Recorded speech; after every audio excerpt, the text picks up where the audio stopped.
3 mai 2007, une petite fille de 3 ans disparaît en pleine nuit d'un appartement de vacances au Portugal. Et depuis, personne ne sait ce qu'elle est devenue. Voici l'un des plus grands mystères de notre époque, l'affaire Madeleine McCann.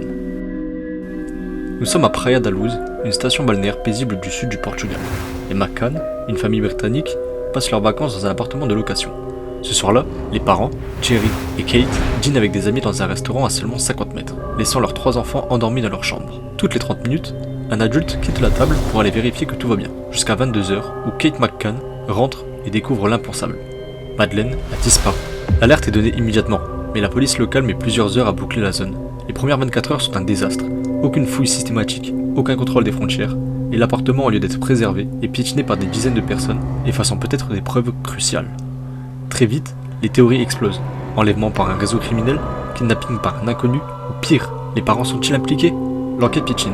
Des témoins affirment avoir vu un homme portant une enfant en pyjama cette nuit-là, mais aucune piste concrète n'émerge.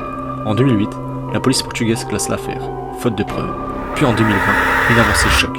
Un homme, Christian Bruckner, un pédophile allemand, devient le principal suspect. Il se trouvait à proximité de Praia da Luz le soir de la disparition. Mais encore aujourd'hui, aucune preuve irréfutable ne l'inculpe. Cela fait maintenant plus de 15 ans que Madeleine McCann a disparu. Est-elle encore en vie? Qui est responsable? Que pensez-vous de cette affaire? Un jour connaîtra-t-on enfin la vérité sur la disparition de la petite Madeleine?